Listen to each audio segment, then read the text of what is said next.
हम कभी दुश्मनों से नहीं हारे, हम अपनों से हारे हैं। नमस्कार दोस्तों, आज की ये वीडियो उन सवालों के जवाब लेकर आई है जो अक्सर दबा दिए जाते हैं। जातिवाद, धार्मिक विभाजन और इतिहास के साथ हुई साजिशें। इतिहास में या कथाओं में वही लिखा जाता है जो विजयी लिखवाता है। हम हारी हुई कौम हैं, अपने ही लोगों से हारी हुई कौम।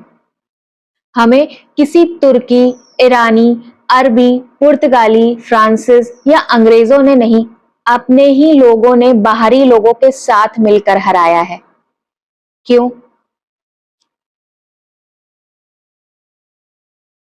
वेदों में जाति नहीं वर्ण था, कर्म के अनुसार, जन्म के नहीं।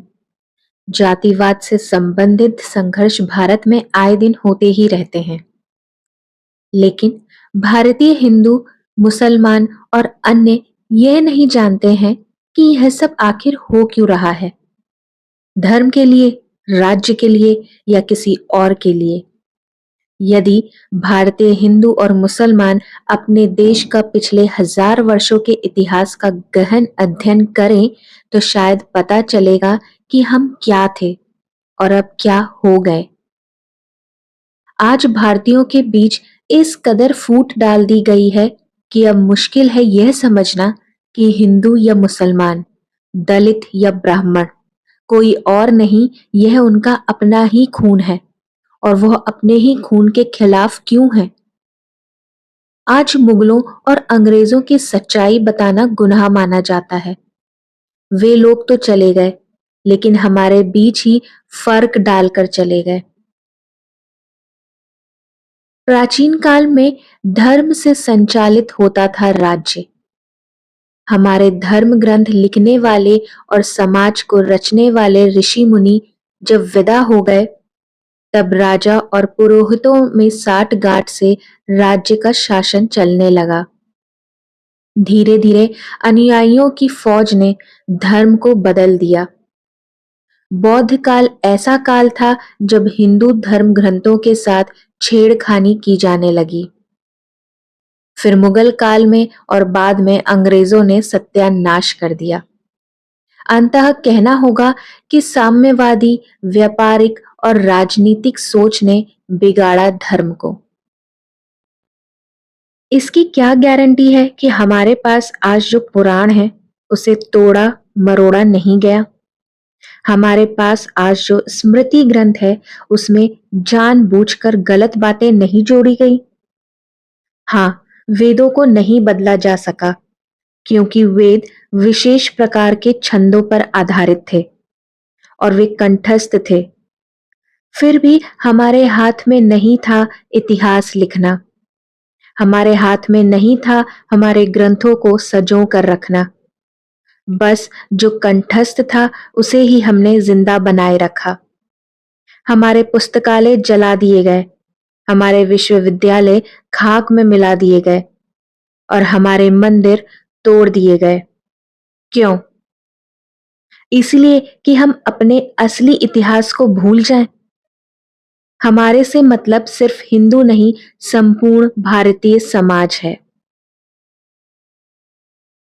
यह ऐसा काल था जब तथाकथित पुरोहित वर्ग ने पुरोहितों के फायदे के लिए स्मृति और पुराणों में हेरफेर किया। ऐसा राजा के इशारे पर भी होता रहा। पुरोहित वर्ग का अर्थ मात्र ब्राह्मण से नहीं होता था। उस काल में जिस भी जाति और समाज की क्षमता होती थी वो पुरोहित बन जाता था।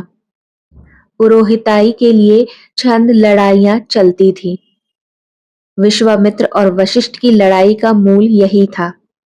इस काल में कोई भी अपनी योग्यता के बल पर ब्राह्मण बन सकता था। बर्ट्रैंड रसेल ने अपनी पुस्तक पावर में लिखा है कि प्राचीन काल में पुरोहित वर्ग धर्म का प्रयोग धन और शक्ति के संग्रहण के लिए करते थे। ऐसा हर देश में और हर काल में हुआ। प्राचीन काल में राजा और पुरोहित मिलकर समाज को संचालित करते थे। उन्होंने सिर्फ मंदिर नहीं तोड़े, हमारी यादें, ग्रंथालय और पहचान जला दी। मुगल आक्रांताओं ने भारत के विश्वविद्यालय, पुस्तकालय और मंदिर जलाकर हजारों वर्षों की संस्कृति को राख में बदल दिया। लोगों को दास बनाया गया और जातियों में फूट डाल दी गई। मुगल काल यह ऐसा काल था जब अरब, ईरानी, मंगोल और तुर्क के मुसलमानों ने भारत के धार्मिक और राजनीतिक इतिहास के ग्रंथों को जलाकर उनका नामो निशान मिटाने का प्रयास किया और इसमें वह कुछ हद तक सफल भी रहे। उन्होंने जहां हिंदू और बौद्धों के विश्वविद्यालय, ग्रंथालय और मंदिरों को जला दिया, वहीं उनकी स्त्रियों को ले गए अरब और पुरुषों को दास बनाकर रखा अफगानिस्तान में। Professor KS. लाल की पुस्तक मुस्लिम स्लेव सिस्टम इन मिडिएबल इंडिया में इस संबंध में विस्तार से जानकारी मिल जाएगी। आक्रमणकारी अरब, तुर्क और ईरानियों ने ऐसा इसलिए किया ताकि भारतीय भूल जाएं इतिहास और फिर हम जो बताएं उसे ही वे सच माने। ईरानी, तुर्क और अरबी आदि विदेशी मुसलमान आक्रमणकारियों ने भारत पर 700 वर्ष से अधिक समय तक विभिन्न क्षेत्रों में राज किया और यहाँ के हिंदुओं को निरंतर मुसलमान बनाया और समाज में एक नई दीवार खड़ी कर दी। अंग्रेज काल में जब वे धीरे धीरे अपने मुल्क लौट गए तो अपने गुलामों को राजपाट सौंप गए। सबसे पहले तो गुलाम वंश ही चला, कुछ खास रह गए जिसमें दिल्ली सल्तनत भी थी।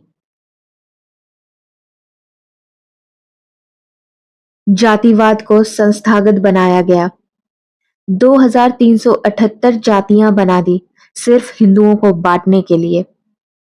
ब्रिटिशों ने जनगणना में जाति जोड़ दी, सरनेम दिए और समाज को तोड़ दिया। चमार की ही 1156 उपजातियां दर्ज की गईं। क्या यह हमें बांटने की साजिश नहीं थी? अंग्रेजों का काल यह ऐसा काल था जब अंग्रेज भारत पर शासन करना चाहते थे। इसमें बांटो और राज करो यानी डिवाइड एंड रूल के सिद्धांत का बड़ा योगदान रहा, जो ब्रिटेन की राजनीतिक महत्वाकांक्षा की पूर्ति भी करता था। इसके लिए जहां उन्होंने मुसलमानों और हिंदुओं में फूट डालने का कार्य किया, वहीं उन्होंने हिंदुओं को आपस में बांटकर धर्मांतरण के जरिए बंगाल सहित दक्षिण भारत और पूर्वोत्तर भारत में लोगों को ईसाई बनाया।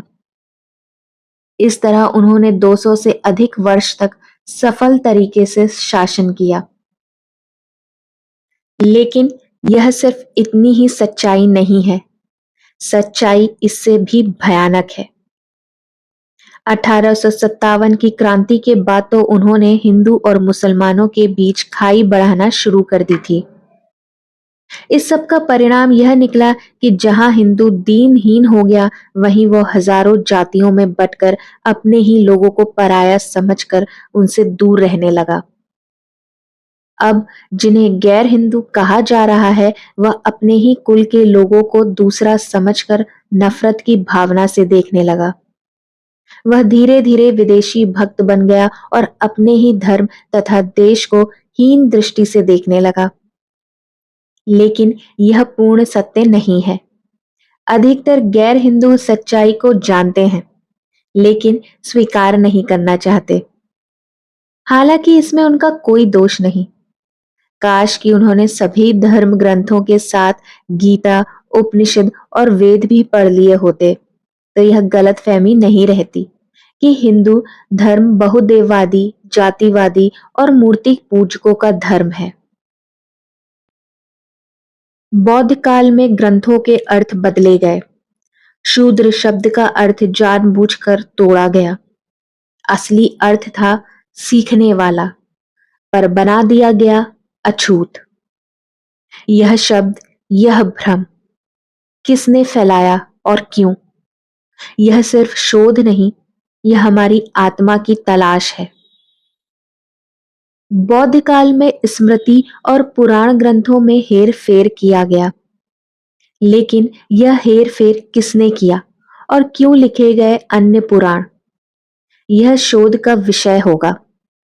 इस हेर-फेर के चलते ही शास्त्र में उल्लेखित शूद्र शब्द के अर्थ को समझे बगैर ही आधुनिक काल में निचले तबके के लोगों को यह समझाया गया कि शास्त्रों में उल्लेखित शूद्र शब्द आप ही के लिए इस्तेमाल किया गया है, जबकि वेद कहते हैं कि जन्म से सभी शूद्र होते हैं और वह अपनी मेहनत तथा ज्ञान के बल पर श्रेष्ठ अर्थात आर्य बन जाते हैं।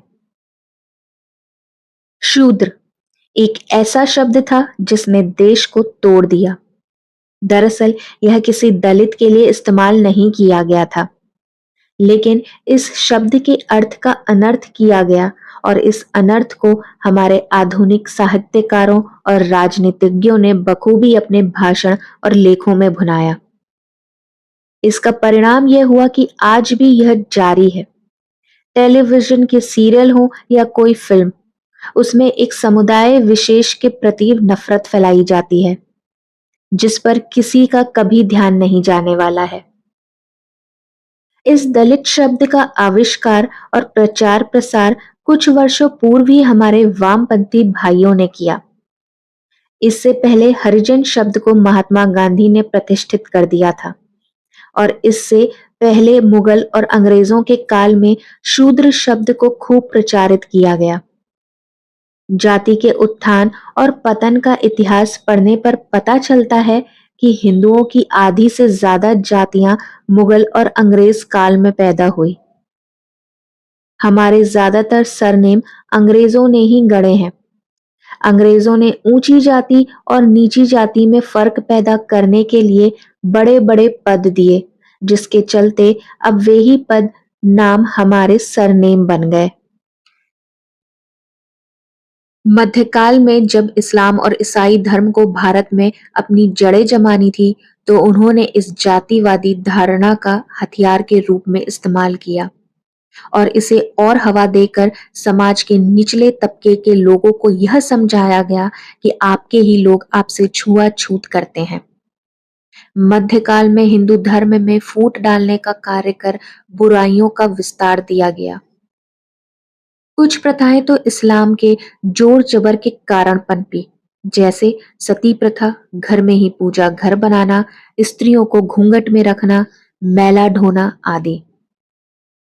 मुगलों ने वाल्मीकि ब्राह्मणों और क्षत्रियों से मैला ढुलवाया, जिसके कारण वे अब निचले तबके के माने जाते हैं। अब सवाल यह उठता है कि यह कैसे हुआ और कैसे किया। इसके लिए आप मुगलों के इतिहास के बारे में जानकारी हासिल कर सकते हैं। अंग्रेजों की फूट डालो और राज करो की नीति तो 1774 से ही चली आ रही थी, जिसके तहत हिंदुओं में ऊंच नीच और प्रांतवाद की भावनाओं का क्रमशः विकास किया गया। अंततः लॉर्ड इरविन के दौर से ही भारत विभाजन के स्पष्ट बीज बोए गए। माउंटबेटन तक इस नीति का पालन किया गया। बाद में 1857 की असफल क्रांति के बाद से अंग्रेजों ने भारत को तोड़ने की प्रक्रिया के तहत हिंदू और मुसलमानों को अलग अलग दर्जा देना प्रारंभ किया। हिंदुओं को विभाजित रखने के उद्देश्य से ब्रिटिश राज में हिंदुओं को तकरीबन 2378 जातियों में विभाजित किया गया। ग्रंथ खंगाले गए और हिंदुओं को ब्रिटिशों ने नए नए उपनाम देकर उन्हें स्पष्ट तौर पर जातियों में बांट दिया। इतना ही नहीं, 1891 की जनगणना में केवल चमार की ही लगभग 1156 उपजातियों को रिकॉर्ड किया गया। इसी से अंदाजा लगाया जा सकता है कि आज तक कितनी जातियां उपजातियां बनाई जा चुकी होंगी। आजादी के बाद में यही काम हमारे राजनीतिज्ञ करते रहे और अभी तक कर रहे हैं। उन्होंने भी अंग्रेजों की नीति का पालन किया और आज तक हिंदू ही नहीं, मुसलमानों को भी अब हजारों जातियों में बांट दिया। बांटो और राज करो, यह नीति आज भी जारी है। गरीब दलित या ब्राह्मण यह नहीं जानता कि हमारी जनसंख्या का फायदा हमें बांटकर उठाया जा रहा है। आजादी के 70 साल में आज भी गरीब गरीब ही है, तो क्यों? नेहरू जी कहते थे, हम भारत से जातिवाद और गरीबी को मिटा देंगे। और आज भी सरकार यही कहती है कि हमें भारत से गरीबी मिटाना है। क्या 70 साल से ज्यादा लगते हैं गरीबी मिटाने के लिए? शायद आपको सुनकर बुरा लगे, लेकिन सच है।